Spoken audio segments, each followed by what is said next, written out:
Hey guys, good evening. So ये छोटे से वीडियो में I'll talk about Jio finance के बारे में, ठीक है. I got a lot of request from you guys के लिए, सर जी जियो फिनेंस का जो रिसेंटली IPO आया है आप उसके बारे में कवर नहीं करते हो. और मेरा मतलब रीजन यही था के लिए कवर नहीं करने का, बिकॉज वो बिजनेस मॉडल पूरी तरीके से इवॉल्व नहीं हुआ.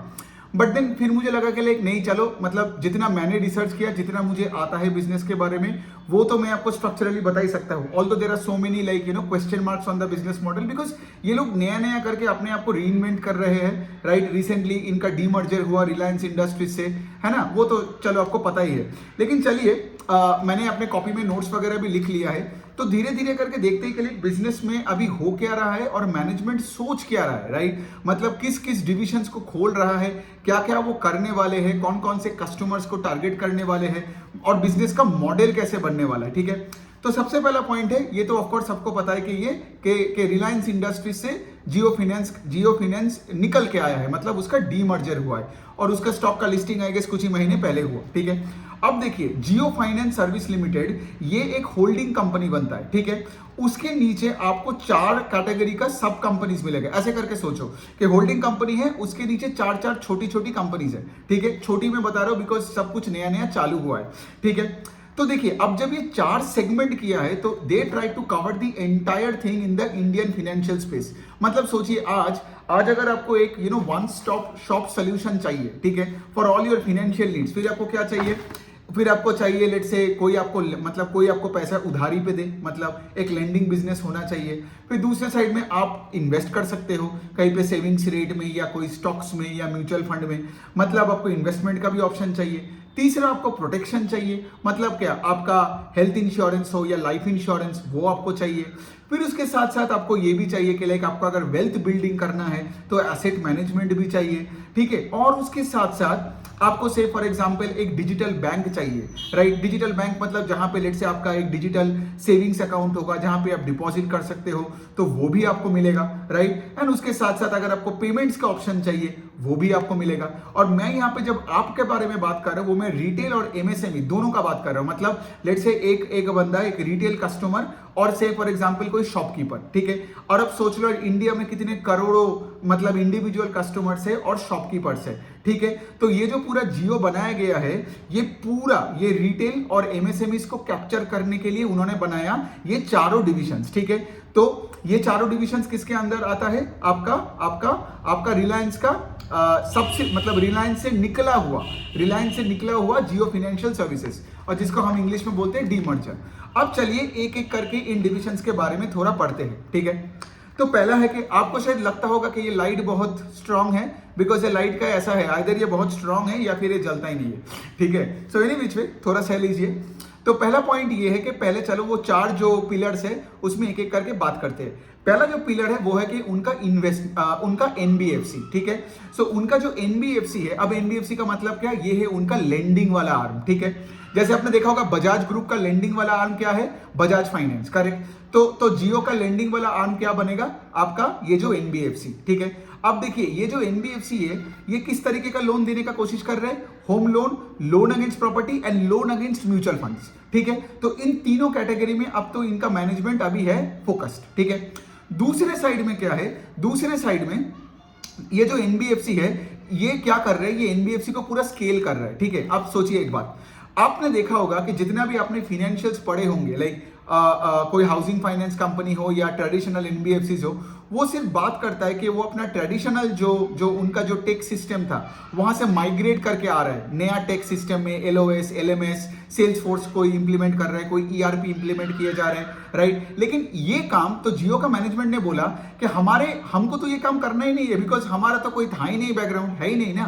तो इसीलिए वो क्या कर रहे हैं, अपना पूरा इंफ्रास्ट्रक्चर को लेटेस्ट एआई एमएल के अनुसार यूज करके बना रहे हैं. राइट, तो अब सोचिए ना, अगर आप पुराने लेगेसी सिस्टम से माइग्रेट कर रहे हो अपने सिस्टम को, और अगर आप बैंकिंग में जुड़े हो, अगर आप कोई बैंक में काम किए हो, you would understand how difficult this work is. Right, महीने लग जाता है सारे सिस्टम्स को, प्रोसेसेस को एक अलाइनमेंट करना, सिस्टम्स को इंटीग्रेट करना, फिर माइग्रेट करना. तो जियो का कहना है तो हमें यहाँ पे उतना खर्चा ही नहीं है, बिकॉज हमें माइग्रेशन का क्या ही काम है, हम तो पहले थे ही नहीं, राइट। तो यही एक मुझे एक एडवांटेज लगा जियो फाइनेंशियल्स का। मतलब इनका कॉस्ट टू इनकम, इनका कॉस्ट उतना नहीं है जितना लेट से दूसरे फाइनेंशियल्स का है, जो लेट से माइग्रेट कर रहे हैं to the new system and using artificial intelligence, machine learning and so on and so forth. तो ये लोग इस तरीके से अपने एनबीएफसी मॉडल को चालू किया, ठीक है। तो अभी इनमें और क्या हो रहा है, इन पे ये लोग धीरे धीरे करके अपना टच पॉइंट्स बढ़ा रहे हैं और इस पे हायरिंग बहुत अच्छे तरीके से हो रहा है, ठीक है।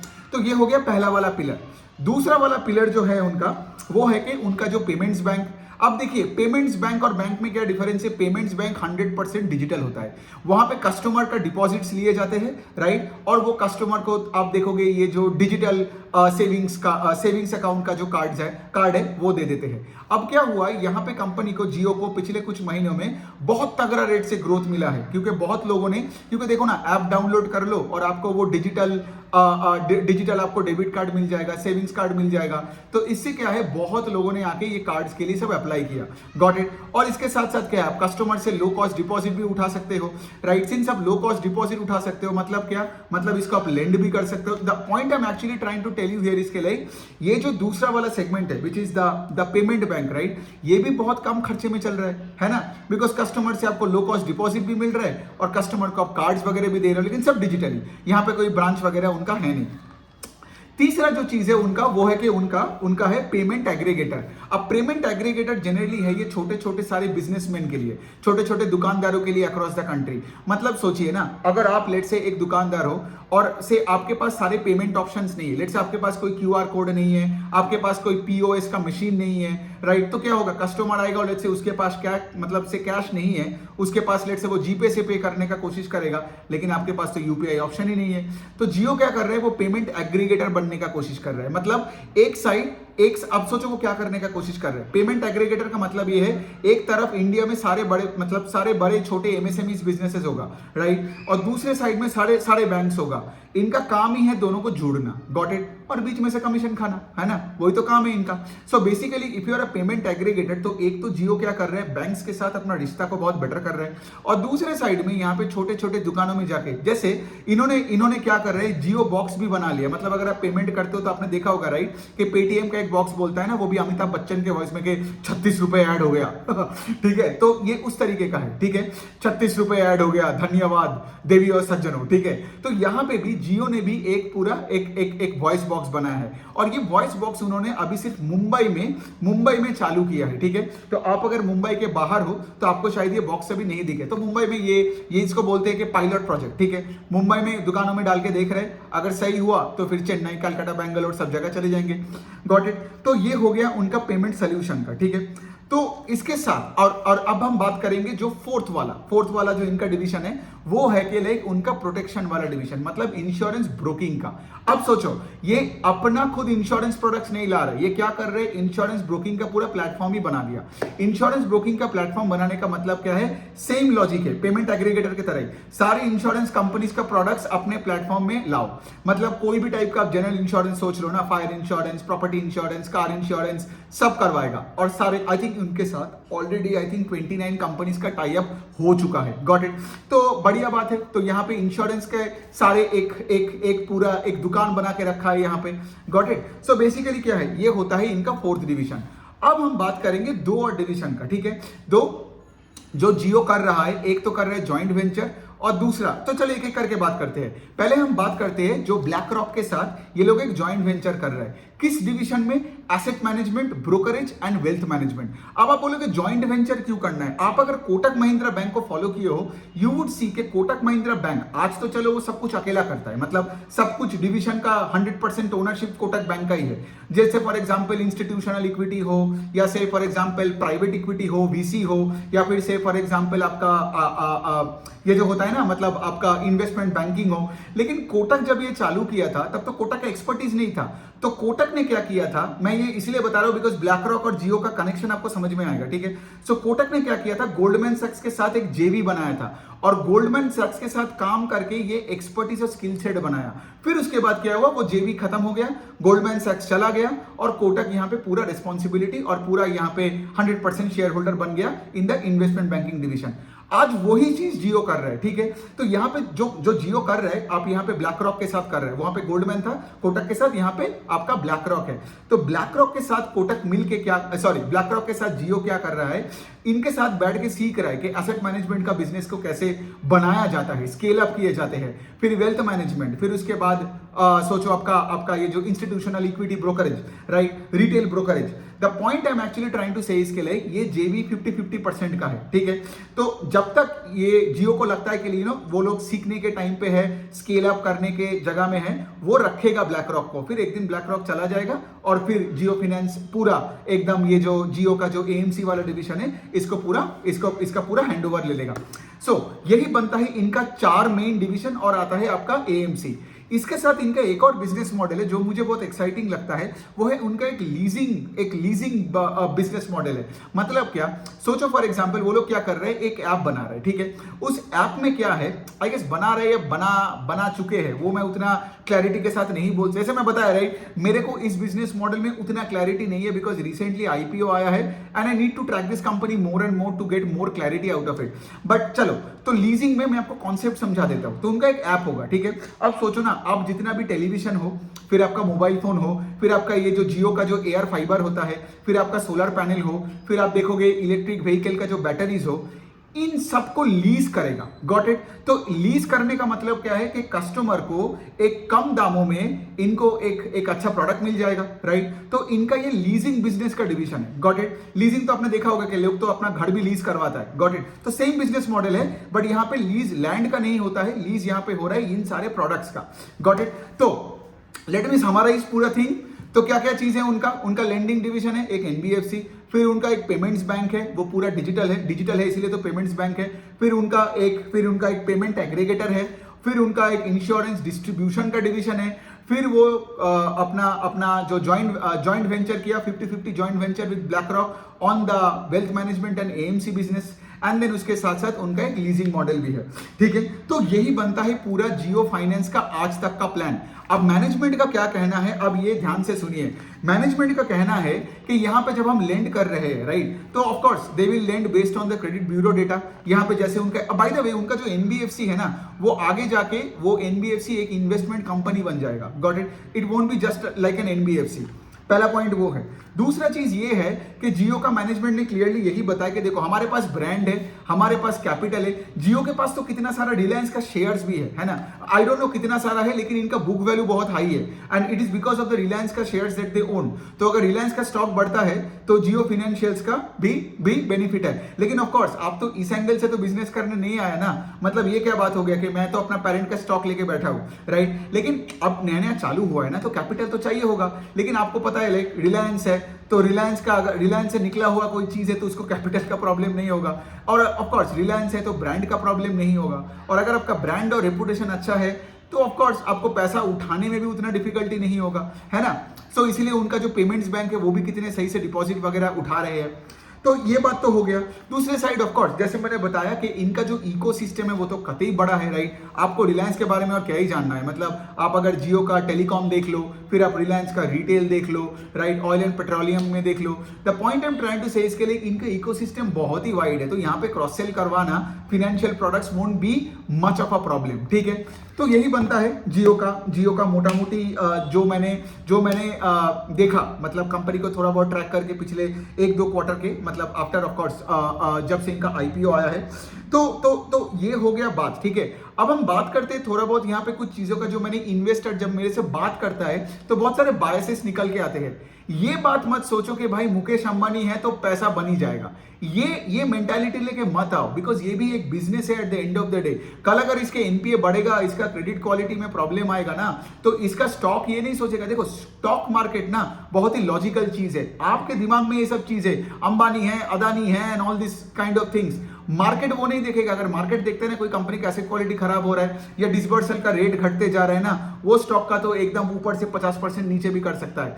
सो द पॉइंट इज कि मैं ये बोलने का कोशिश कर रहा हूं कि ये बाय डिफॉल्ट मत सोचो कि भाई मतलब ये रिलायंस से निकला हुआ डीमर्ज्ड एक कंपनी है, पक्का पैसा बनेगा, सब डाल दे। नहीं, तो डाल के भूलने का नहीं है। मैं क्या बोल रहा हूं, अब मेरा एक्चुअली सजेशन क्या है, यहां पे देखिए कोई रिकमेंडेशन वगैरह नहीं है, ठीक है, लेकिन लॉजिकली सोचो, ये इतनी छोटी सी एक कंपनी है, ठीक है, इतनी छोटी कंपनी की इसका फाइनेंशियल्स भी will make not know sense, because इनका डिविडेंड इनकम आ रहा है रिलायंस के स्टॉक से, और आज इनका कोई बैलेंस शीट या इनकम स्टेटमेंट ढंग से बना ही नहीं। जैसे मैंने बताया राइट, ये जो सारे लीजिंग बोलो, पेमेंट एग्रीगेटर बोलो, AMC, by the way AMC का अभी वो लाइसेंस के लिए अभी सेबी के पास है, ठीक है, तो सोचो उनको लाइसेंस भी नहीं मिला है, उनका कोई एयूएम का कोई बुक नहीं बिल्ड हुआ है, तो क्या इनका भी रिजल्ट में कंपेयर करके बोलूं कि प्रॉफिट बड़ा है, सेल्स बड़ा है, कोई सेंस नहीं बनता है उनका, ठीक है।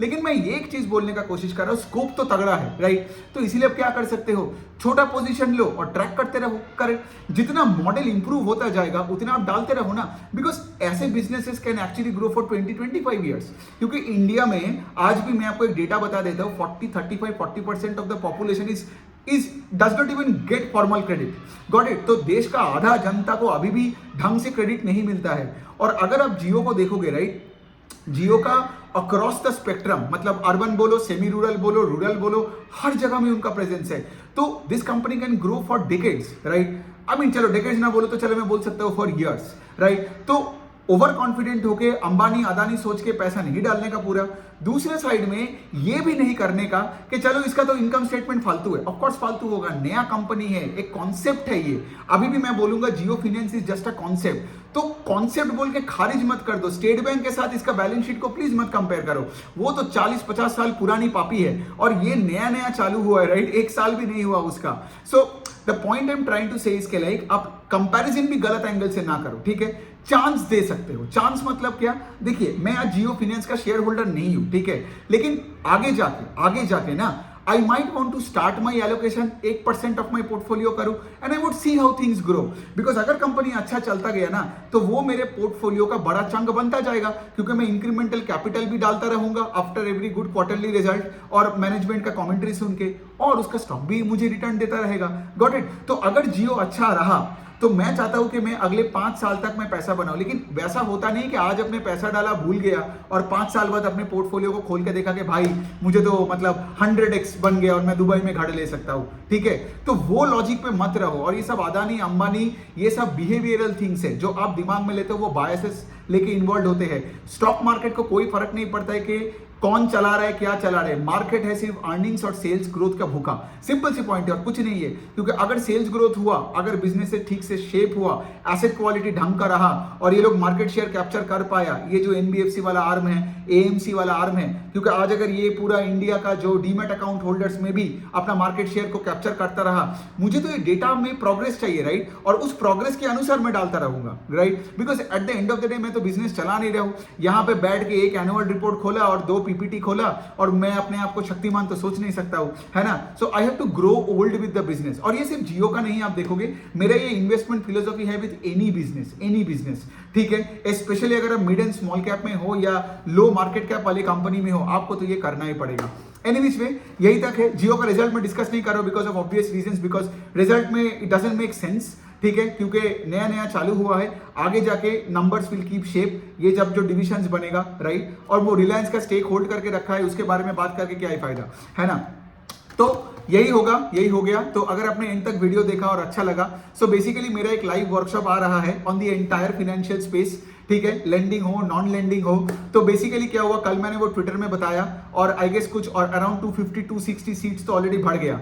गूगल मीट का इशू है कि like I can not take in more than 500 people, so already 50-60% का रजिस्ट्रेशन हो चुका है within 20-22 hours, and I don't think like ज्यादा देर तक रहेगा, 500 सीट्स हो जाएगा। So if you love my content and you want to learn about the entire financial space, आप वो वर्कशॉप ज्वाइन कर लो। 699 रुपीज का है राइट, मतलब it's not even a pocket pinch, so ज्यादा कुछ है नहीं। सैटरडे और संडे मिलके हम लोग काम करेंगे और डिस्कस करेंगे पूरे स्पेस को, ठीक है। तो जैसे जियो के बारे में आज हमने डिस्कस किया राइट, तो ऐसे हर एनबीएफसी, हर banks, small finance bank, housing finance, फिर जो कैपिटल मार्केट्स हो गया, फिर उसके बाद आरटीए, कमोडिटी प्लेयर्स, सब के बारे में, एक्सचेंजेस, सब के बारे में हम लोग बैठ के डिस्कस करने वाले हैं। और उसके बाद क्या होगा, आप प्रैक्टिकली कोई भी फाइनेंशियल स्टॉक्स में पैसा डाल सकते हो, आपको पता चलेगा कि देखना क्या है, और एक अच्छे कंपनी और बुरे कंपनी में आप अपने दिमाग में 2-4 मिनट में ही उसका फर्क कर सकते हो। So any which way, thank you for listening. चलिए, आपका कोई क्वेश्चन हुआ रिगार्डिंग द लाइव वर्कशॉप और इवन रिगार्डिंग जियो फाइनेंशियल जो मैंने इस वीडियो में बनाया, do let me know in the comment section. Thank you.